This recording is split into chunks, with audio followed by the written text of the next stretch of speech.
The Red and White Bike. The story starts with a boy's new red and white bike. It is 1954. Joe Martin is a policeman in Louisville, Kentucky, but he teaches boxing in a gym in the evenings, too. One day, two young black boys come into the gym. One of them sees Joe. "Excuse me," he says. "Are you Joe Martin, the policeman?" "That's right," Joe says. "What's your problem?" "It's my new bike," the boy says. "It's red and white. It was in front of this building, and now it's not there." The young boy is unhappy and very angry. "I'm going to find the boy with my bike. Then I'm going to whoop him," he says again and again. Joe Martin smiles. The boy is about 12 years old. He is tall with long legs, and he is thin. "Can you box?" Joe asks. "No, I can't box," the boy says, "but I want to whoop that boy." Joe smiles again. "Come here to the gym first. Maybe I can teach you." "Okay," the boy says. "I'd like that." "Good," Joe says. "What's your name?" "Cassius," the boy says. "Cassius Clay." Joe doesn't know it, but in only 10 years, that young black boy is going to be a world boxing champion. After that, Cassius went to Joe Martin's gym 6 days a week. He was strong and quick on his feet, and he started boxing with the other boys in the gym. He didn't box for money, of course. He boxed because he liked it. He usually won his fights. He was good. But he wasn't a good student at school. He had a lot of problems. He was a good boy from a good family. He was friendly, and his teachers liked him. But schoolwork was very difficult for him. The only important thing in the world for him then was boxing. In 6 years, he had 108 fights, and he won 100 of them. Then in 1960, he went to Rome and boxed for the United States. The Olympic Games. In 1960, Cassius was only 18 years old. He was in Rome for the Olympic Games. He beat every opponent and he won an Olympic medal for the United States. He was an Olympic boxing champion, and he didn't take off his Olympic medal for weeks, night, or day. At home in Louisville, he was famous, but he was black. And in Louisville in the 1960s, there were places for white people and places for black people. In many hotels, theaters, stores, and buses, black people didn't sit with white people. One day, Cassius wanted to buy a drink in a white store. It was a problem. "Whites only," they said. "But I'm the Olympic boxing champion. I'm famous," Cassius said. "Whites only," they answered. "Go away." Cassius was very unhappy about that. "I'm going to be the world champion," he said. "I'm going to be important. Then white people are going to sit down with me and listen to me." After the Olympic Games, Cassius started to fight for money. Boxing wasn't a game now. It was his work. He moved from Louisville to Miami. He went to a new gym in Miami, and he had new friends. One of them was Angelo Dundee. He worked with Cassius in the gym and was always with him for his fights. The first fight with Sonny Liston.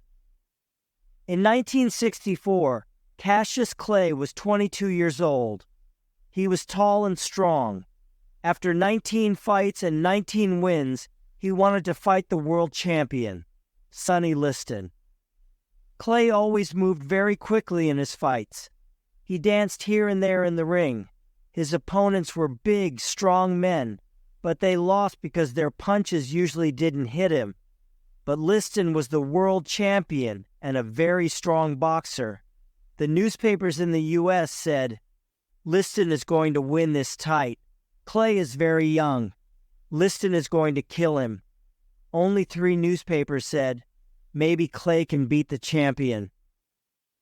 The fight was in Miami. and it was on television in a lot of American theaters too. Young Cassius Clay wanted to be famous and make a lot of money.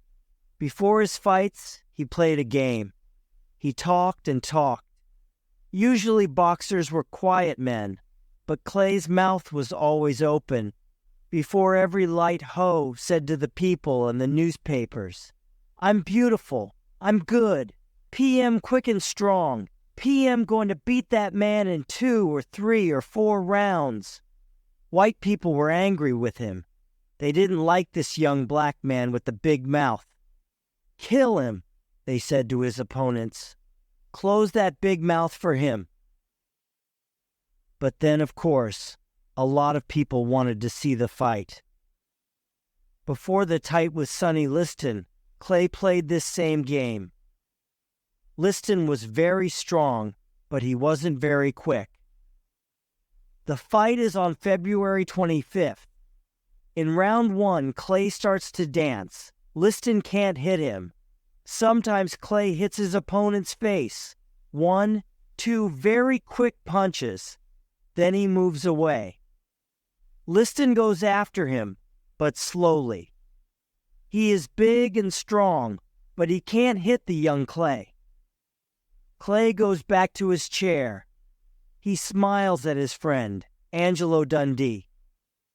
"That's the first round and he didn't kill me," he says. "I can win this." Liston is on his feet. He doesn't want to sit down.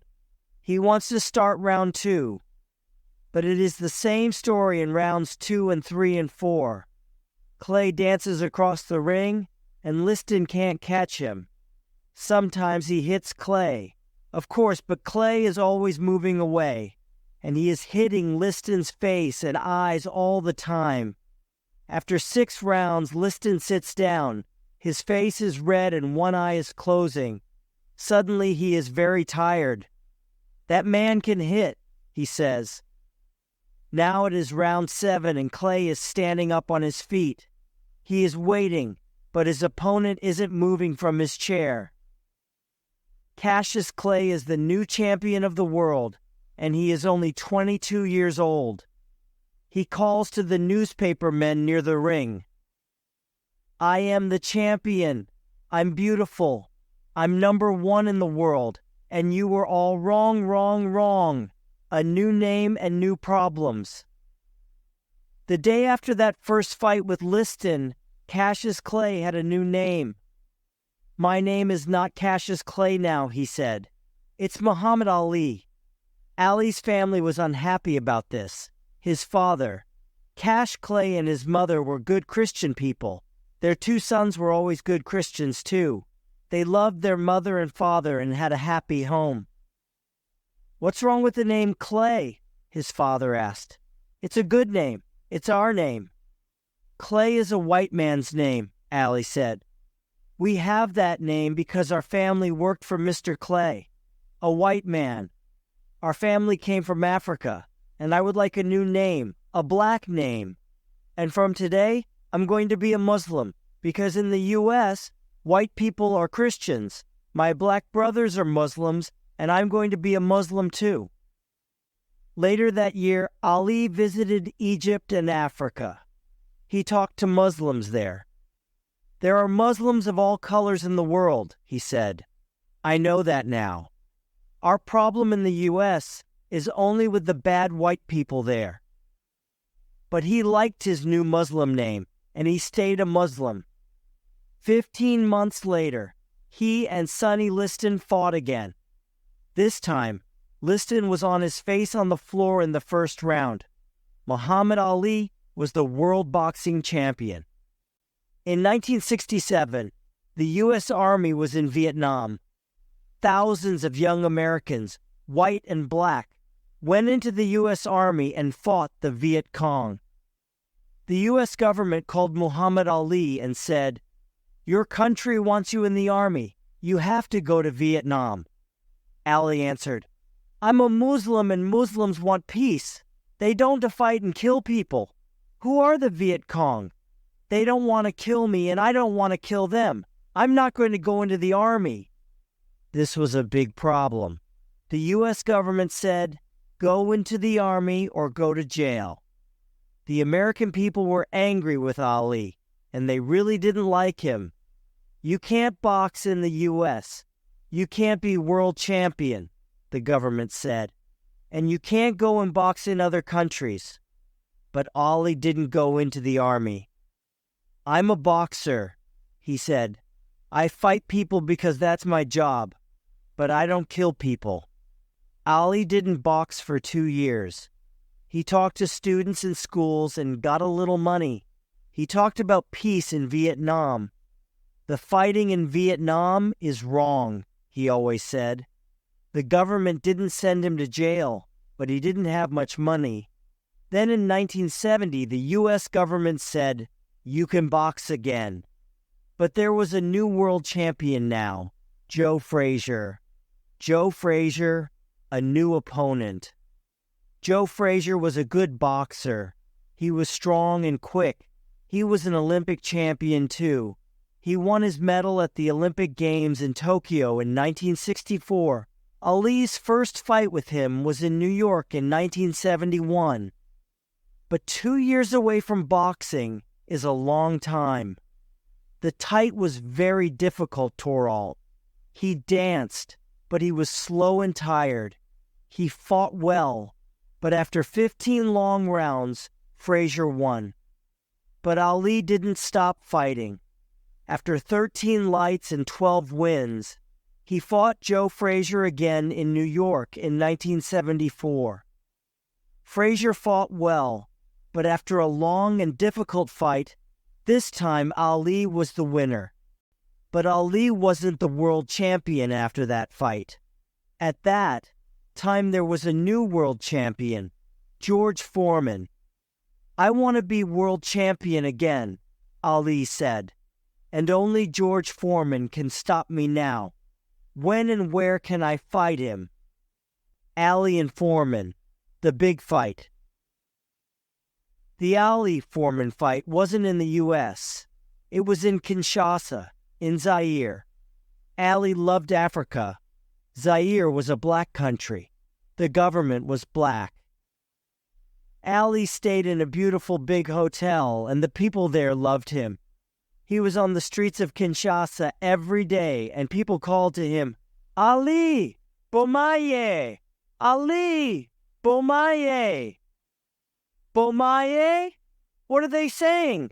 Ali asked a man. The man had a big smile.